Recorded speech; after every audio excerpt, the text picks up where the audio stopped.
चलो यहाँ देखिए साहब।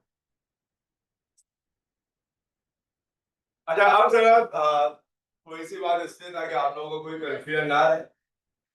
अगर आप पीएमसी का सिलेबस देख लेंगे और जो कुछ आपने पढ़ लिया वो मैच कर लेंगे, तो मैंने आपको जो है ना वो 2 यूनिट और रिव्यू करवाने हैं। एक है एसी सर्किट और एक है इलेक्ट्रॉनिक्स। इलेक्ट्रॉनिक्स आज करेंगे, एसी सर्किट कल करेंगे और फिर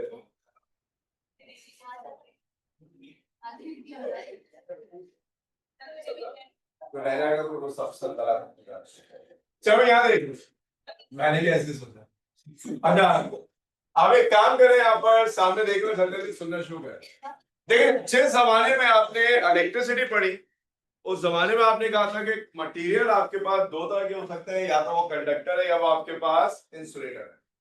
कंडक्टर में और इंसुलेटर में बुनियादी फर्क इस बात का होता था कि जो कंडक्टर्स होते थे उनमें फ्री इलेक्ट्रॉन्स होते थे, जो इंसुलेटर्स होते थे उनमें बाउंड इलेक्ट्रॉन होते थे। एक थ्योरी थी जिसको आप नाम दिया करते थे बैंड थ्योरी, और ये थ्योरी आपको ये बताती है कि अगर मैं बात करूं वैलेंस शेल की या वैलेंस बैंड, केमिस्ट्री पढ़ते हैं आप, केमिस्ट्री के अंदर होता था वैलेंस ऑर्बिट, आखिरी ऑर्बिट। किसी भी एटम में जो आखिरी ऑर्बिट होता है वो उसका वैलेंस शेल या वैलेंस ऑर्बिट कहलाता है। उसमें जो इलेक्ट्रॉन होता है वो बाउंड इलेक्ट्रॉन होता है। अगर आप बात करते हैं कंडक्टर्स की, तो वैलेंस के बिल्कुल ऊपर एक बैंड होता है जिसको नाम दिया जाता है कंडक्शन बैंड, क्योंकि दोनों ओवरलैप है। जैसी इलेक्ट्रॉन वैलेंस से कंडक्शन में जाएगा वो बेसिकली फ्री इलेक्ट्रॉन बन जाएगा, और फ्री इलेक्ट्रॉन बनने का मतलब है कि वो करंट कंडक्ट करेगा। लिहाजा आप इसको नाम दिया करते थे किसका, कंडक्टर। अगर आप बैंड थ्योरी के एतबार से इंसुलेटर को डिफाइन करना चाहें, तो जितने भी इंसुलेटर्स होते हैं उनमें एक है आपके पास वैलेंस, यहां कहीं पर एक मौजूद होगा आपके पास कंडक्शन, और अगर आप इस दरमियान के रीजन को देखें तो इसको कहा जाता है फॉरबिडन गैप। इसको फॉरबिडन गैप कहने का रीजन ये है कि इलेक्ट्रॉन या तो इधर एग्जिस्ट करेगा या इलेक्ट्रॉन इधर एग्जिस्ट करेगा, इलेक्ट्रॉन इसके दरमियान में एग्जिस्ट नहीं कर सकता। अब ये गैप इतना बड़ा होता है कि ना इलेक्ट्रॉन खुद से कवर कर सकता है ना आप कवर करवा सकते। लिहाजा सब्सटेंस के जो इलेक्ट्रॉन है वो कौन से ऑर्बिट में होंगे, वैलेंस में, वो बाउंड होंगे। ये कॉन्फ़िगरेशन है एक इंसुलेटर की। अब अगर मैं कंडक्टर और इंसुलेटर के दरमियान देखूं तो एक और मटेरियल मौजूद है जिसको नाम दिया जाता है सेमी कंडक्टर। अब इसकी वजाहत कर देते हैं, लेकिन पहले ये बात समझ लीजिए, यहां पर मौजूद है वैलेंस। आप इस वैलेंस के ऊपर देखेंगे तो आपको नजर आएगा कंडक्शन में, और इनके दरमियान का जो रीजन है वो क्या है, फॉरबिडन। अब खास बात यह है कि जो सेमीकंडक्टर है उनका फॉरबिडन गैप कंडक्टर से ज्यादा है, इंसुलेटर से कम है। ठीक, कंडक्टर से ज्यादा इंसुलेटर से कम है। यही वजह है कि आपके पास जो सेमीकंडक्टर होता है वो बाय डिफॉल्ट इंसुलेटर है। क्यों? क्योंकि ये गैप इतना बड़ा होता है कि इलेक्ट्रॉन खुद से कवर नहीं कर सकता। वो यहां पर भी था, लेकिन यहां पर ये गैप इतना बड़ा था कि आप भी कवर नहीं करवा सकते थे। यहां पर ये गैप इतना है कि इलेक्ट्रॉन खुद से कवर नहीं कर पाएगा, लेकिन आप कवर करवा सकते हैं। और आप कैसे कवर करवा सकते हैं, दो तरीकों से। या तो आप करते थे क्या, सेमीकंडक्टर को हीट हीट करने से इलेक्ट्रॉन के पास सफिशिएंट एनर्जी होती थी, वो यहां से यहां चला जाता। ऐसे सेमीकंडक्टर को हम नाम दिया करते थे इंट्रिंसिक। याद करना बड़ा आसान है, इंट्रिंसिक आपको इंटरनल की सेंस देता है कि सब्सटेंस का अपना इलेक्ट्रॉन है जो वैलेंस से कहां चला गया, कंडक्शन। जो दूसरा तरीका है वो दूसरा तरीका कहलाता है डोपिंग। डोपिंग का मतलब है एडिशन ऑफ इम्प्योरिटी। याद रखिएगा, एक प्योर सब्सटेंस दूसरे प्योर सब्सटेंस के लिए इम्प्योरिटी है। आपकी गली मोहल्ले में वो जो नागौरी मिल्क शॉप है, अगर वो प्योर मिल्क के अंदर मिनरल वाटर भी मिला दें तो वो दोनों एक दूसरे के लिए क्या कहलाएंगे, इम्प्योरिटी। जो प्योर गोल्ड होता है उससे कुछ नहीं बना पाता, आपको प्योर गोल्ड के अंदर कोई डिफरेंट मेटल ऐड करना पड़ेगा। लेट्स से आप गोल्ड के अंदर प्लैटिनम ऐड कर दीजिए, दोनों एक दूसरे के लिए क्या कहलाएंगे, इम्प्योरिटी। हालांकि दोनों जो है वो बहुत महंगे मेटल्स होंगे। इंपॉर्टेंट बात यह है कि एक प्योर सब्सटेंस दूसरे के लिए इम्प्योर होता है। तो इसका मतलब यह हुआ कि सेमीकंडक्टर की जो नेक्स्ट टाइप है वो बनेगी डोपिंग से। ऐसे सेमीकंडक्टर को हम नाम देते हैं एक्सट्रिंसिक, नाम से जाहिर, एक्सट्रिंसिक सेंस देता है एक्सटर्नल की, आपको बाहर से कुछ ऐड करना पड़ेगा।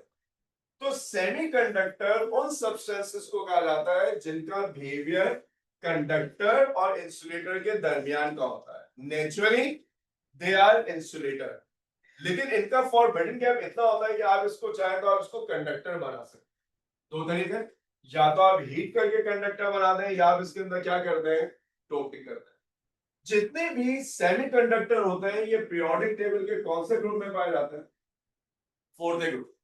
फोर्थ ग्रुप का नाम था कार्बन फैमिली।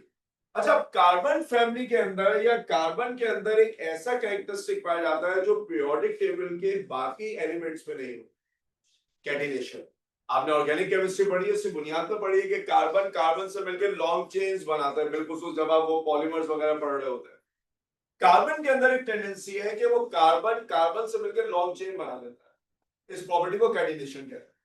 ये प्रॉपर्टी जितनी कार्बन में पाई जाती है उतनी सिलिकॉन और जर्मेनियम में नहीं होती, लेकिन बाकी एलिमेंट के मुकाबले में सिलिकॉन जर्मेनियम में ये प्रॉपर्टी बहुत ज्यादा पाई जाती है। यही वजह है कि हमारे पास जो सेमीकंडक्टर्स है या तो वो सिलिकॉन से बनेंगे या वो जर्मेनियम से, क्योंकि इसका ताल्लुक है फोर्थ ग्रुप से। तो फोर्थ ग्रुप का मतलब होता है आउटर मोस्ट शेल में कितने इलेक्ट्रॉन होंगे, 4।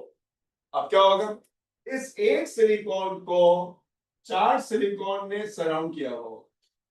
क्यों, क्योंकि जितने भी सब्सटेंस होते हैं, एटम होते हैं, वो अपना ऑक्टेट कंप्लीट करना चाहते हैं। अगर सिलिकॉन अपना ऑक्टेट कंप्लीट करना चाहे तो ऐसी सूरत होगी, हर सिलिकॉन को बेसिकली 4 सिलिकॉन ने सराउंड किया हुआ। अब नेचुरली इंसुलेटर है क्योंकि इसमें कोई फ्री इलेक्ट्रॉन नहीं है। आप क्या करेंगे, इसके अंदर कोई इंप्योरिटी ऐड करेंगे। अब जो इंप्योरिटी आप इसके अंदर ऐड करेंगे वो दो तरह की हो सकती है, या तो इंप्योरिटी का ताल्लुक होगा थर्ड ग्रुप से या इंप्योरिटी का ताल्लुक होगा 5A से। अगर मैं एक लम्हे के लिए मान लूं कि जो इंप्योरिटी आप ला रहे हैं उस इंप्योरिटी का ताल्लुक है 5A ग्रुप से, तो ऑटोमोस्ट शेल में कितने इलेक्ट्रॉन होंगे, 5। पूरे स्ट्रक्चर में ये एटम जिस सिलिकॉन को रिप्लेस करेगा तो उस सिलिकॉन को 4 सिलिकॉन ने घेरा हुआ होगा। इसका मतलब इसका एक इलेक्ट्रॉन जो है वो क्या हो जाएगा, एक्सेस। इसको कहते हैं N type semiconductor. N for negative, क्योंकि जो इलेक्ट्रॉन है वो भी नेगेटिवली चार्ज है, तो आपने इसका नाम रख दिया एन टाइप। हम क्या लिख रहे हैं, हम लिख रहे हैं कि आप 4A ग्रुप में इंप्योरिटी ऐड करेंगे 5A ग्रुप की, तो आपको जो सब्सटेंस मिलेगा वो कहलाएगा क्या, एन टाइप। क्यों एन टाइप कह रहे हैं, एन फॉर नेगेटिव, यहां जो चार्ज कैरियर है वो चार्ज कैरियर इलेक्ट्रॉन है।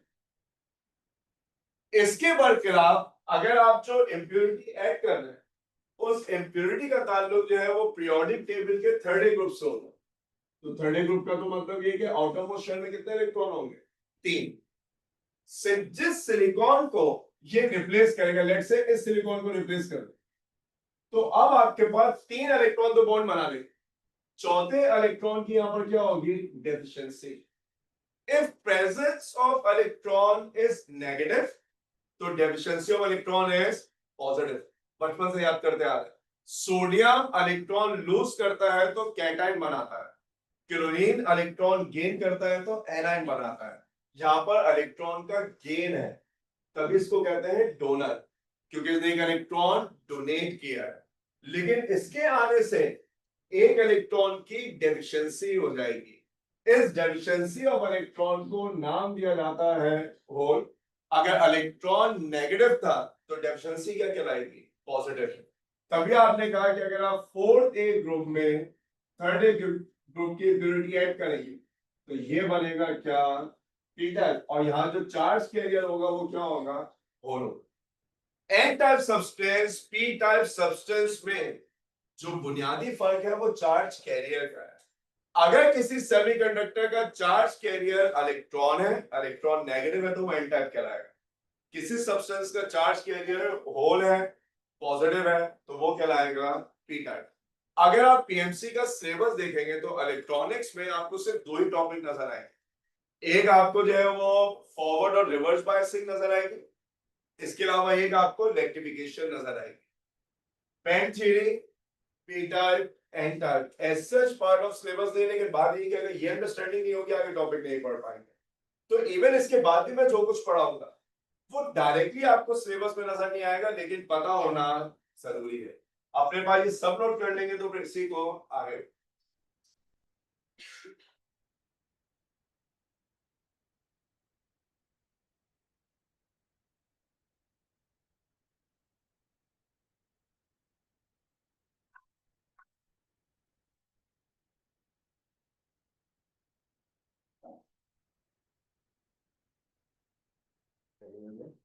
आगे बढ़ी। सब सॉलिड है भाई, तो सब सॉलिड है। क्या इलेक्ट्रॉनिक्स का मैंने पढ़ी नहीं है।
बात करने का तरीका रहता है भाई, तो उससे कम परेशान है, सही बता और है तो बराबर ऐसे नहीं वो बता बहुत लगा जिस हिसाब से कर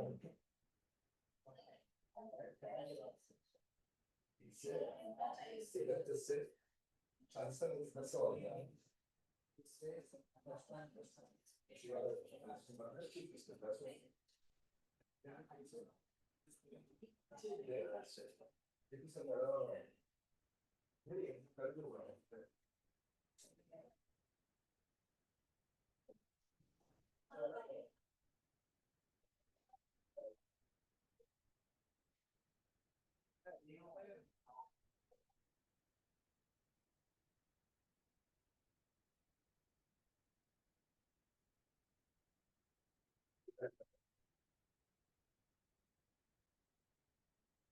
इस मेहनत को अपोज करनी जरूरी है क्योंकि उसके से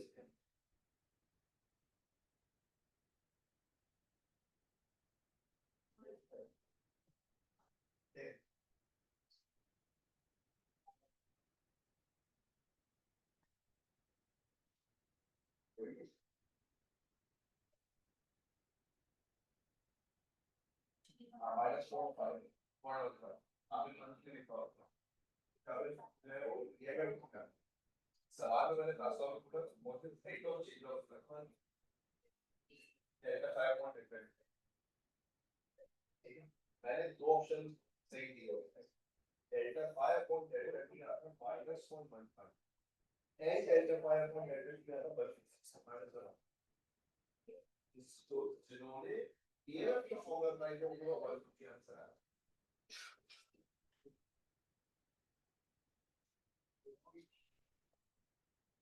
जो है हफ्ते वाले टेस्ट में कितने लोगों का एमसीक्यू नंबर 30 गलत हुआ? 30 कौन सा था जिसमें वो rate of change of flux निकालना था -0.15?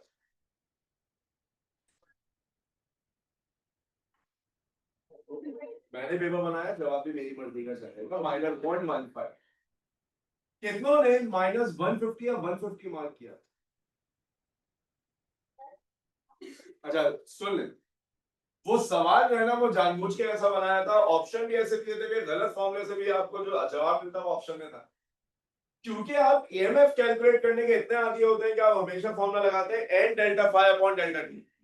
अगर आप n delta five upon delta T लगाते तो आंसर आता -150, वो पहला ही ऑप्शन था शायद, या आखिरी होगा, -150 ऑप्शन में था। सवाल में ईएमएफ नहीं पूछा था, सवाल में rate of change of flux पूछा था, तो उसका आंसर जो है वो -0.15 आना था।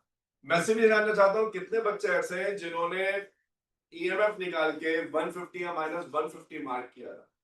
वो जो भी है उन्हें कम से कम इस टेस्ट से ये सीखना चाहिए कि सवाल ना गौर से पढ़ता है, और सब छोड़ दें यूनिट। आप न्यूमेरिक वैल्यू से धोखा खा गए, लेकिन आप यूनिट से धोखा नहीं खाते। आपने ईएमएफ का फॉर्मूला अप्लाई किया तो यूनिट वोल्ट आता, ऑप्शन में वेबर पर सेकंड था। बहरहाल अभी पेपर भी डिस्कस कर लेंगे, ये जल्दी से कॉपी करेंगे।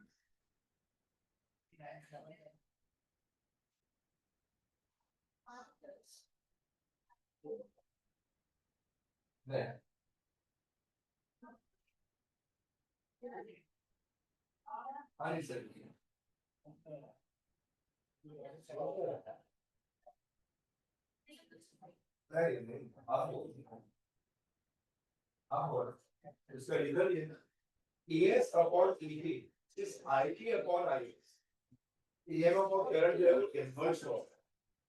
अगर आप जो है वो यहाँ पर EMF को क्या कहते हैं, इसका डाउन का मतलब है आपने जो है वो सेकेंडरी का वोल्टेज जो है वो आधा कर दिया, तो सेकेंडरी का करंट क्या होता है?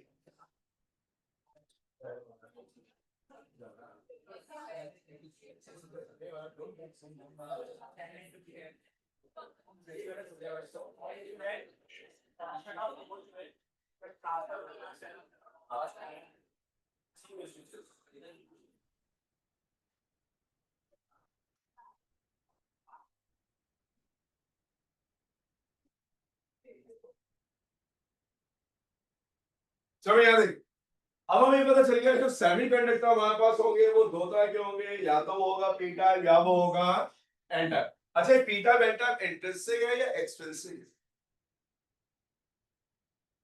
एक्सट्रिंसिक, आपने टॉपिक किया, आपने सेमीकंडक्टर में कोई इंप्योरिटी ऐड की हुई है। अब याद है, अगर मैं एक पी टाइप और एन टाइप सब्सटेंस को मिला दूं, तो ये जो बीच में बाउंड्री है जहां पे पी और एन आपस में मिलेंगे, इस लाइन को नाम दिया जाता है क्या, पी एन जंक्शन, और इसी का नाम होता है पी एन जंक्शन डायोड। गौर से सुनिएगा, मेरा ख्याल है कि एक ऐसा टॉपिक है जो शायद आपने सेकंड ईयर फिजिक्स में नहीं पढ़ा है, हो सकता है आपने पढ़ा हो, मेरा ख्याल है ऐसा कि आपने नहीं पढ़ा। पीएन जंक्शन डायोड, जंक्शन का मतलब होता है जहां पे दो चीजें आकर मिले, ठीक? तो पीएन जंक्शन उस जगह को कहते हैं जहां पे पी टाइप और एन टाइप आकर मिले, दिस इज पीएन जंक्शन। अब एन का चार्ज कैरियर इलेक्ट्रॉन होता है, मैं इलेक्ट्रॉन को सॉलिड सर्कल से रिप्रेजेंट करता हूं, वो मैंने यहां पर कर। पी टाइप का चार्ज कैरियर होल है, होल को हम डिनोट करते हैं एम्प्टी सर्कल्स, वो मैंने यहां पे डिनोट कर दिया। अगर कोई आपसे पूछे वाक्य में कौन सा चार्ज एग्जिस्ट करता है, तो कौन, इलेक्ट्रॉन एग्जिस्ट करता है या होल एग्जिस्ट करता है? अगर मैं पूछूं ना कौन से की फिजिकल एग्जिस्टेंस है, वो इलेक्ट्रॉन है, होल कोई चार्ज नहीं है, होल को इलेक्ट्रॉन की डेफिशिएंसी या इलेक्ट्रॉन की कमी का नाम है। तो असल में जो चार्ज है वो कौन है, इलेक्ट्रॉन। अच्छा अब इलेक्ट्रॉन जब ट्रैवल करता है तो आपको जुमला याद होगा, negative charge always travel from low potential to high potential, ये नेगेटिव है ये पॉजिटिव है, तो इलेक्ट्रॉन जो है वो यहां से निकल के यहाँ जाएगा। जब इलेक्ट्रॉन यहां से निकलेगा तो यहां पर क्या बन जाएंगे, होल, वो इलेक्ट्रॉन आके इन होल को क्या कर देगा, फिल कर देगा। एक टर्म होती है जिसको आप कहते हैं मोबिलिटी, मूव करने की सलाहियत। वो इलेक्ट्रॉन जो एन में होते हैं उनकी मोबिलिटी हाई होती है, लेकिन वो इलेक्ट्रॉन जो किसी होल में जाके ट्रैप हो गया उसकी मोबिलिटी जीरो है, अब वो उससे बाहर नहीं निकल सकता। ये बिल्कुल ऐसी है कि अगर आप कराची की रोड पर, सिर्फ एक एग्जांपल दे रहा हूं क्योंकि आप रोड नाम की कोई चीज कराची में मिलती नहीं है ना, आप कराची की रोड पे इधर उधर जहां भागना चाहें भाग सकते हैं, लेकिन अगर आप किसी होल में चले गए, जिसको मैन होल बिल्कुल सही लफ्ज है, हमारे लोग समझते हैं बड़े सूबे से आए तो मैन होल बोलना है मेन होल को, मैन होल को मैन होल बोलते हैं इस वजह से क्योंकि पूरा बंदा उसमें से उतर जाता है। ठीक, अब अगर आप किसी होल में ट्रैप हो गए तो क्या आप उससे निकल पाएंगे या 3 दिन बाद आपको एडी वाले निकालेंगे? होता ही है, बस अच्छी बातें करनी चाहिए। इंपॉर्टेंट बात यह है कि जो इलेक्ट्रॉन एन टाइप में है वो फ्रीली मूव करता है, लेकिन वो इलेक्ट्रॉन जो किसी होल में जाएगा वो ट्रैप हो जाएगा, वो उससे नहीं निकलेगा। अब क्या होगा, ये वाला इलेक्ट्रॉन अगर यहां से यहां जाना चाहे तो ये इलेक्ट्रॉन उसको क्या करेंगे, रिपेल। अब मुकाबला होगा एनर्जीज का। क्या इलेक्ट्रॉन के पास इतनी एनर्जी है कि वो इस पोटेंशियल डिफरेंस को ओवरकम करके जा सके? हमने कहा है। तो यहां से इलेक्ट्रॉन निकले, यहां पर आकर उन्होंने कैविटी को फिल कर दिया। अब ये जो रीजन आपको नजर आ रहा है, इस रीजन को नाम दिया जाता है क्या, डेप्लीशन रीजन। क्यों डेप्लीट? डेप्लीट का मतलब होता है किसी की वैल्यू को कम करना, डेप्लीशन का मतलब है कि एन में इलेक्ट्रॉन होना चाहिए था, नजर क्या आ रहा है, होल। पी में होल होना चाहिए था, नजर क्या आ रहा है, इलेक्ट्रॉन। ये डेप्लीशन रीजन जितना ज्यादा होगा, अगर मैं आपसे कहूं डेप्लीशन रीजन ज्यादा है, तो इसका मतलब है बैरियर पोटेंशियल या पोटेंशियल डिफरेंस भी क्या होगा, ज्यादा। बैरियर पोटेंशियल जितना ज्यादा होगा, इलेक्ट्रॉन के लिए एन से पी जाना उतना आसान हो जाएगा, उतना मुश्किल हो जाएगा, मुश्किल हो जाएगा। इसका मतलब है कभी ना कभी एक वक्त आएगा कि इलेक्ट्रॉन का फ्लो रुक जाएगा। ये है पीएन जंक्शन। अब अगर आप चाहते हैं कि आप इस पीएन जंक्शन से करंट को फ्लो करवाएं, तो क्या क्या है, मुझे इस डेप्लीशन रीजन को और बढ़ाने की नीड है या इसको कम करना पड़ेगा? कम करना पड़ेगा। देखिए डेप्लीशन रीजन जितना बढ़ेगा इलेक्ट्रॉन का फ्लो उतना क्या हो जाएगा, मुश्किल। अब वो कॉन्सेप्ट आप पढ़ेंगे जो आपको सिलेबस में नजर आएगा, that is biasing of PN junction. आप इस पीएन जंक्शन को दो तरीकों से डील कर सकते हैं। या तो आप इस पीएन जंक्शन को सेल से इससे कनेक्ट करें, यहां मौजूद है पॉजिटिव, यहां मौजूद है नेगेटिव। याद करना बड़ा आसान है, P for positive, N for negative. मैंने क्या किया, मैंने डायोड को या P को पॉजिटिव से कनेक्ट किया। ये पॉजिटिव क्या करेगा, इन इलेक्ट्रॉन को यहां से खींच के बाहर निकालेगा, वो इलेक्ट्रॉन घूम के आएगा, यहां पे डिपॉजिट हो जाएगा। अब मुझे बताइए ऐसा करने से डेप्लीशन रीजन बढ़ेगा या कम हो जाएगा? कम हो जाएगा। इसको कहा जाता है फॉरवर्ड बायसिंग। अगर हम लफ्ज इस्तेमाल कर रहे हैं फॉरवर्ड बायसिंग, देखिए ये जो बायस लफ्ज है ना, ये तो आप अंग्रेजी लैंग्वेज में बहुत कॉमनली इस्तेमाल करते हैं। घर में कभी बहन भाइयों से लड़के देख लें, मेजोरिटी केसेस में अम्मा अब्बा बहन भाई का ही साथ दे रहे हो, आप लोग की हालत देख के लगता है बस, तो आप उनको क्या बोलेंगे, आप जो है वो बायस्ड है, आप बायस्ड है। टीचर्स के बारे में भी ऐसा कह दिया जाता है कि फॉर एग्जाम्पल अगर फर्ज कर ले मैं यहाँ पर किसी एक बच्चे को फेवर कर रहा हूँ, तो आप इल्जाम लगा सकते हैं कि सर का एटीट्यूड जो है वो बायस्ड है। जैसे कॉइन्स होता है, कॉइन के अंदर आपके पास एक हेड होता है और एक टेल, लेकिन अगर कॉइन के दोनों तरफ जो है वो हेड या दोनों तरफ क्या हो, टेल। बल्कि सेकंड में आप लोगों ने स्टेट्स पढ़ी है मेरे ख्याल से प्रैक्टिकल के अंदर, प्रोबेबिलिटी पढ़ते थे ना, सेकंड ईयर के प्रैक्टिकल में लिखिए है। जिन बच्चों ने पढ़ के प्रैक्टिकल दिए वो हाँ में हाँ मिला भी ना। जो कॉइन होता है ना, जो एक बैलेंस्ड कॉइन होता है, उसके दो फेसेस हैं, एक हेड और एक टेल। यानी आज मैं और अन्नान जो है वो किसी बात पे टॉस करें तो हम दोनों के जीतने की प्रोबेबिलिटी 50%। क्यों? क्योंकि अगर मैं हेड कहूंगा तो 50% चांसेस है 1/2। लेकिन फर्ज करने मैं टीचर हूं, मैं एक ऐसा कॉइन लाता हूं जिसके दोनों तरफ हेड है, चीटिंग कह सकता है, तो मैं हमेशा जो है वो टॉस जीतूंगा हेड के आगे, क्योंकि वो कॉइन बायस्ड है टुवर्ड्स हेड। अब ये कहलाती है बायसिंग। फॉरवर्ड बायसिंग का मतलब है कि जो डेप्लीशन रीजन आपके पास होगा वो डेप्लीशन रीजन कम होगा, बैरियर पोटेंशियल कम होगा, एंड करंट विल फ्लो। जो करंट आपके पास है वो क्या करेगा, फ्लो। इसके बरखिलाफ अगर आप इस पीएन जंक्शन को सेल से इस तरह कनेक्ट कर दे, यहां पे नेगेटिव और यहां पे पॉजिटिव, ये पॉजिटिव क्या करता है, इलेक्ट्रॉन बाहर निकालता, वो इलेक्ट्रॉन यहां पर आकर डिपॉजिट होता है। ऐसा करने से डेप्लीशन रीजन बढ़ता या कम होता है, बढ़ता। इसको कहा जाता है क्या, रिवर्स बायसिंग। ये कहलाती है रिवर्स बायसिंग। रिवर्स बायसिंग में जो डेप्लीशन रीजन है वो बढ़ेगा, बैरियर पोटेंशियल बढ़ेगा, और करंट विल नॉट फ्लो। अब ये जो डायोड है, डायोड का मतलब होता है टो, ये जो डायोड है, डायोड के बारे में एक जुमला याद कर लें, क्योंकि जो एसएलओ का दूसरा टॉपिक है वो इस जुमले पे बेस करता है। डायोड कंडक्ट इलेक्ट्रिसिटी फ्रॉम, अच्छा वैसे भी आपको इलेक्ट्रॉन कहां से कहां जाता हुआ नजर आ रहा है, एन से पी। ये इलेक्ट्रॉनिक है, कन्वेंशनल करंट कहां से फ्लो करेगा, पी से N. Diode conduct electricity from P to N when it is forward bias और रिवर्स बायस। फॉरवर्ड बायस, यही वजह है कि जब आप डायोड का सिंबल बनाएंगे तो वो सिंबल देखिए ऐसा हो। इस सिंबल में डायोड की वर्किंग से लेके कंस्ट्रक्शन तक सब मौजूद है। ये वर्टिकल लाइन रिप्रेजेंट करती है पीएन जंक्शन। ठीक, अब वर्टिकल लाइन के एक तरफ पी होगा और एक तरफ एन, उसका फैसला ये एरो करेगा। ये एरो आपको ये बताना है कि this side is P and this side is N. क्यों arrow, can always travel from P type to N type. Diode का जब भी सर्किट सिंबल बनाएंगे तो याद रखिएगा जो एरो होता है that is always from P to N. ये वर्टिकल लाइन जो है वो आपके लिए जंक्शन को रिप्रेजेंट करती है।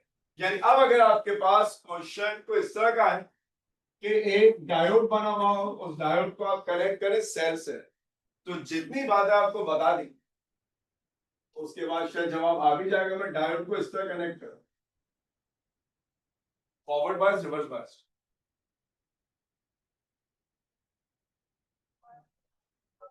दो ही ऑप्शन दिए मैंने आपको, forward bias reverse bias. Forward का मतलब है P should be connected to positive and should be connected to negative। Forward है रिवर्स है, रिवर्स है। क्यों, क्योंकि ये एरो चिल्ला चिल्ला के बताता है कि ये P और ये N है। आप देख सकते हैं मैंने P को नेगेटिव से कनेक्ट किया और N को पॉजिटिव से। This is what we call reverse bias. इसके बरखिलाफ अगर आप डायोड को सर्किट में इस तरह कनेक्ट करते हैं तो ये आपके पास कहलाता है क्या, फॉरवर्ड बायस। डायोड के लिए जुमला याद कर लें, diode conducts electricity from P type to N type when it is forward bias.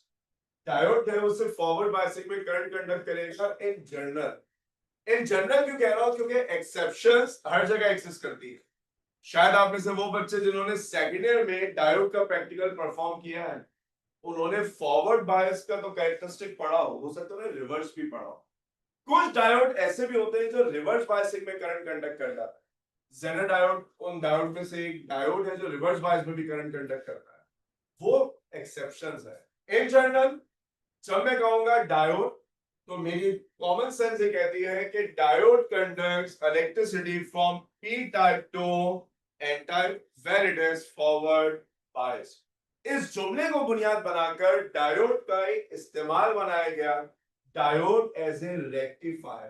PMC के सिलेबस पे ये वो एसएलओ है जो आपको डिस्कस करना है, डायोड एज ए रेक्टिफायर। तो पहले ये सब नोट कर लेंगे फिर डायोड एज ए रेक्टिफायर देखेंगे।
डिप्लीशन रीजन का मतलब होता है पी में होल होगा एन में इलेक्ट्रॉन। फॉरवर्ड बायसिंग में क्या होगा, पी में होल बन जाएगा, एन में इलेक्ट्रॉन आ जाएगा। डिप्लीशन रीजन आप उस रीजन को कहते हैं, ये देखिए, यानी अगर इस डायग्राम में मैं डिप्लीशन अभी मार्क करना चाहूँ तो डिप्लीशन उस रीजन को कहते हैं जहां पे पी में होल ना हो बल्कि क्या इलेक्ट्रॉन, और जहां पे एन में इलेक्ट्रॉन ना हो बल्कि क्या होल। तो वो इस वक्त इन दो लाइनों के दर्ज है कि अगर आप बैटरी उल्टी लगा देंगे तो ये पॉजिटिव क्या करेगा, यहाँ से इलेक्ट्रॉन निकालेगा तो यहाँ होल आ जाएगा, वो इलेक्ट्रॉन यहाँ के डिपॉजिट हो जाएगा। इसके अलावा डेफिनेशन इधर यहाँ से यहाँ तक हो गया बढ़ेंगे, तो रिवर्स में बढ़ रहा है तो फॉरवर्ड में क्या हो जाएगा।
तुम्हें कॉपी कर लिया आप लोगों ने?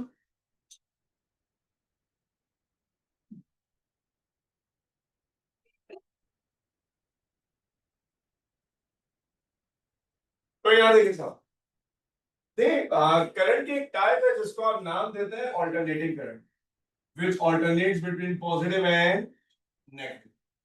ठीक है, जो ऑल्टरनेटिंग करंट होता है वो प्लस और माइनस के दरमियान होता है। एक करंट है जिसको नाम दिया जाता है डायरेक्ट करंट। अगर पॉजिटिव है तो मुस्तकिल क्या है, पॉजिटिव, नेगेटिव है तो मुस्तकिल क्या है, नेगेटिव। इवन अगर आप इसकी बात करेंगे तो ये भी क्या है, डायरेक्ट। बस एक पल्सेटिंग है, पल्सेटिंग का मतलब होता है जिसकी वैल्यू कंटिन्यूसली क्या हो रही हो, चेंज हो रही है। तो इसका मतलब ये कि जब मैं लव इस्तेमाल करता हूं ना पल्सेटिंग, इसका मतलब ये नहीं होता कि वो सिर्फ ऑल्टरनेटिंग है, वो डायरेक्ट भी हो सकता है। पर फर्क ये है कि जो डायरेक्ट करंट आपके पास होता है अगर वो प्लस है तो मुस्तकिल क्या ही रहेगा, प्लस। डायरेक्ट करंट की सोर्स का सिंबल ये होता है, एक प्लस और एक माइनस। अगर मैं ऑल्टरनेटिंग करंट की सोर्स रिप्रेजेंट करना चाहूं तो उसमें दो सर्किल और बीच में एक वेव बनी। ये वेव अपनी पोलैरिटी बदलती है, इसका मतलब मैं प्लस माइनस नहीं लिख सकता। अगर ये प्लस है ये माइनस है तो next half of the cycle में ये क्या बन जाएगा माइनस और ये क्या बन जाएगा प्लस, तभी तो ऑल्टरनेटिंग है। यहां पर आपके पास एक ऑल्टरनेटिंग सोर्स है, मैं इसके वोल्टेज को कंट्रोल करना चाहता हूं। फॉर एग्जांपल ये 220 वोल्ट है, डायोड बेचारे को चलाने के लिए तो 0.4 से 0.7 चाहिए, तो मैंने कहा क्या करता है इसको 100 वोल्ट बना देता। अगर मैं 220 वोल्ट को 100 बनाना चाहूं तो इसका मतलब है मुझे यहां पर एक अगर ट्रांसफॉर्मर लगाना, जो ट्रांसफॉर्मर में यहां पे लगाऊंगा वो स्टेप डाउन होगा। ये बताइए इस डायग्राम से कैसे पता चल रहा है वो स्टेप डाउन? प्राइमरी के टर्न्स ज्यादा है, सेकेंडरी के कम है। यहां पर आपके पास एक डायोड है और यहां आपने एक एक्सटर्नल रेजिस्टेंस लगाई जिसको लोड रेजिस्टेंस कहा जाता है, दोनों सीरीज में। अगर मेरा इनपुट वोल्टेज 100 वोल्ट है तो डायोड तो मैक्सिमम कितना इस्तेमाल कर लेगा 0.7। इसका मतलब जो बाकी का 99.3 वोल्ट है वो सब किसको मिलना है आर को। तो क्या आप कह सकते हैं these two are almost equal. ये 100 है वो 99.3 है। इसका मतलब ये है कि अगर मेरे पास इनपुट साइकिल ऐसी बनेगी, मैं इसको कोई नंबर असाइन कर दूं 1 2 3 4 5 6, आप एग्री करेंगे कि 1 3 5 पॉजिटिव है, 2 4 6 नेगेटिव है। अब जब ये 1 यहां पर आएगा तो होना क्या चाहिए 1 इज पॉजिटिव, डायोड के पास यहां पर पॉजिटिव आएगा। जब डायोड के साइड पे पॉजिटिव आएगा will it be forward bias और रिवर्स बायस? फॉरवर्ड, क्योंकि डायोड की पी टाइप, पी पे अगर पॉजिटिव आ गया क्या बनेगा फॉरवर्ड। फॉरवर्ड का मतलब है current will flow. Current will flow का मतलब है कि जैसा इनपुट का वन यहां था ऑलमोस्ट वही वन मुझे यहां पे मिल जाना है, क्योंकि डायोड तो बहुत मामूली सा वोल्टेज इस्तेमाल कर रहा है। आप में से वो बच्चे जुमला नहीं समझ पाए ना वो दोबारा सुन। वन के बाद किसकी बारी आएगी टू। जब ये टू यहां पर पहुंचेगा तो this diode will be forward bias और रिवर्स बायस। रिवर्स क्योंकि पी के ऊपर नेगेटिव आ गया। रिवर्स बायस का मतलब है मुझे यहां पर कोई आउटपुट नहीं मिलेगा, दिस इज टू। फिर किसकी बारी आएगी थ्री। थ्री का अगेन मतलब क्या होगा diode will become forward bias, मुझे यहां पर आउटपुट मिल जाए। जब फोर की बारी आएगी तो यहां पर फिर मेरे पास कोई आउटपुट नहीं होगा। जब फाइव की बारी आएगी तो यहां पर मेरे पास एक आउटपुट होगा। जब सिक्स की बारी आएगी तो अगेन मेरे पास कोई आउटपुट नहीं होगा। इसका मतलब ये हुआ कि डायोड कर क्या रहा है, ये आधे करंट को जाने दे रहा है आधे करंट को रोक रहा है। हमने नाइन्थ में या मैट्रिक में बात सीख ली थी wave is a mechanism by which energy travels. अगर एक वेव का मतलब 10 जूल है तो क्या मेरे सुनने से एग्री करते हैं कि डायोड आधी एनर्जी को जाने दे रहा है आधी एनर्जी को रोक रहा है। इसका मतलब इसकी जो एफिशिएंसी होगी वो तो बाय डिफॉल्ट 50 से तो शुरू होगी, क्योंकि आधी एनर्जी तो वो वैसे रोक लेगा, फिर कुछ डायोड भी इस्तेमाल करेंगे। यही वजह है कि ये जो रेक्टिफायर है इसको आपने नाम दे रखा है क्या हाफ वेव रेक्टिफायर। और इस सिस्टम की जो एफिशिएंसी होगी that would be somewhere around 45%। क्यों 50 तो बाय डिफॉल्ट है, फिर वायर में एनर्जी लॉसेस होंगे, कुछ डायोड एनर्जी कंज्यूम करेगा तो वो 50 से भी क्या होगी कम। ये कहलाता है हाफ वेव रेक्टिफायर। रेक्टिफिकेशन एक ऐसा प्रोसेस है जिसमें ऑल्टरनेटिंग करंट को आप कन्वर्ट कर देंगे किसमें डायरेक्ट करंट में। जो डिवाइस रेक्टिफिकेशन करती है उस डिवाइस का नाम क्या है rectifier, and diode is a rectifier. और डायोड क्यों रेक्टिफायर बना है क्योंकि diode conducts electricity in only one direction from P type to N type when it is forward bias. ये बात समझ में आ रही है? अब एक आखिरी जुमला आज के लिए, बाकी इंशाल्लाह फिर कल पढ़ेंगे। अगर आप यहां देखें तो जो आउटपुट है इज इट स्टेडी और नॉन स्टेडी? वो बचपन में पढ़ते थे slow and steady wins the race. Consistency, क्या ये करंट कंसिस्टेंट है? कंसिस्टेंट का मतलब होता है मुस्तकिल मौजूद नहीं। यहां पर है यहां पर नहीं है, इसकी वैल्यू भी बार बार क्या हो रही है, चेंज। शायद यही वजह है कि इन फैन के अंदर आप लगाते थे कैपेसिटर। क्यों? आप कॉइल को जो करंट दे रहे हैं वो है ऑल्टरनेटिंग। ये फैन जिस उसूल पे चल रहा है वो है बीना कॉस अल्फा। अब बिना कॉस अल्फा में अगर पॉजिटिव साइकिल में फैन गया क्लॉकवाइज तो नेगेटिव में कैसे जाएगा? क्या ये फैन ऐसे चल, जब वो देख भी रहे हैं कुछ लोग, ठीक है, ये फैन जो है वो एक ही डायरेक्शन में घूम रहा है। क्यों? आपने बीच में लगाया हुआ है कैपेसिटर, जिसका काम है कि वो टाइम जिसमें करंट नहीं है, कैपेसिटर करंट दे उस कमी को क्या करें, पूरा। बड़ा इंटरेस्टिंग टॉपिक था, आप लोगों ने सच पढ़ा नहीं है लेकिन एमसीक्यूज में आता है। कैपेसिटर का सबसे बड़ा इस्तेमाल है स्मूथिंग। वो स्मूथिंग क्या है कि आपके पास करंट जो है वो फ्लक्चुएटिंग है, कैपेसिटर की मदद से आप इस पीक को इस पीक से क्या करता है, कनेक्ट, कि आपको ये डिप जो है वो फील ना हो कि करंट नहीं है। यानी कैपेसिटर के बहुत सारे इस्तेमाल, उनमें से एक इस्तेमाल जो है वो स्मूथिंग भी है। नॉर्मली जितने भी रेक्टिफायर सर्किट होता है उनमें एक कैपेसिटर कनेक्ट किया जाता है, जिसका काम होता है पीक को किससे मिला देना, पीक से। जैसे आपने कैपेसिटर ऑलरेडी पढ़ा हुआ है, कैपेसिटर का एक इस्तेमाल यहां पर है, कैपेसिटर का कोई दूसरा इस्तेमाल। हाँ, ट्यूबलाइट की शायद हमने एग्जांपल दी होगी कि जो कन्वेंशनल ट्यूबलाइट्स होती है, देखो एक तो ट्यूबलाइट का वर्ड आप एक दूसरे के लिए भी इस्तेमाल करते हैं, इसका मतलब आप लोगों ने मुझसे सुना है। आप दोस्तों को बोलते हैं तुम बिल्कुल ट्यूबलाइट, कभी नहीं बोला, ठीक है, इसका मतलब आप लोग सुनते रहे इसलिए मान ले रहे हैं। ट्यूबलाइट कहते हैं उस डम फ्रेंड को जिसको आपका जो भी समझ में नहीं आता। कभी आपने गौर किया कि जिस जगह पर दिखाया जाता है इंटेलिजेंस, इनोवेशन, आइडिया, वह ट्यूबलाइट दिखाते हैं, बल्ब दिखाते हैं। मौसों को समझ में नहीं होगा, बल्ब जैसे आप कहते हैं। जिस जगह पर आपको दिखाएंगे इनोवेशन, आइडिया, वहां पे ट्यूबलाइट दिखाते हैं, बल्ब दिखाते हैं। बल्ब, आप नीचे ऑडिटोरियम में जाएंगे ना, उसकी लेफ्ट वॉल पे एक वॉलपेपर लगा हुआ है जिसमें बल्ब ही दिखाया गया है। वो एक मासूम बच्चे ने बोला सर ऑब्सोलीट टेक्नोलॉजी, इसको निकाले, यहाँ पे तो आप ट्यूबलाइट लगाते हैं। मैंने कहा तुम ट्यूबलाइट हो असल में। इंपॉर्टेंट बात क्या है, ट्यूबलाइट के साथ क्या प्रॉब्लम है, ट्यूबलाइट चलती है डिस्चार्ज ट्यूब। कैसे है? Cathode experiment.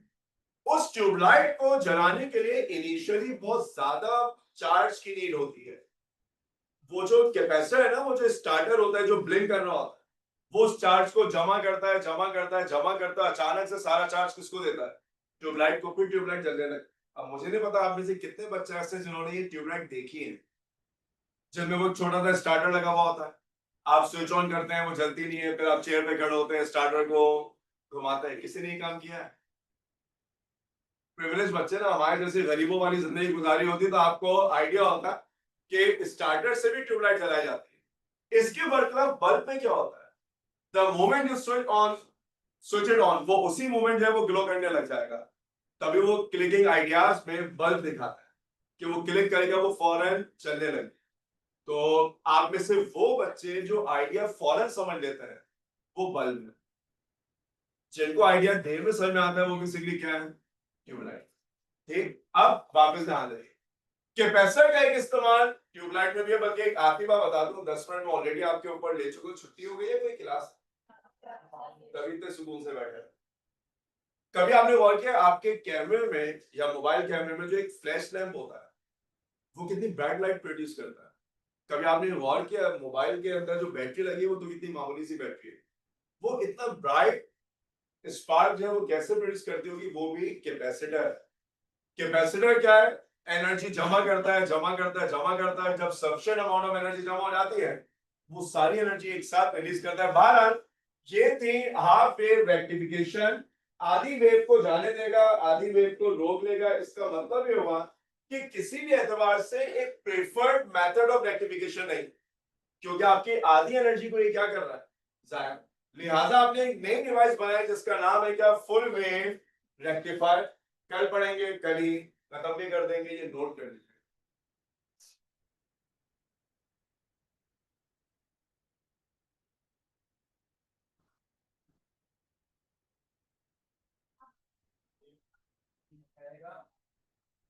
जो इन्वेस्टर होता है उनको अपना कॉस्ट को कम करना या कम करना चाहते हैं प्लस को बढ़ाना चाहेगा, प्लस नाम आप प्लस को बढ़ा देंगे तो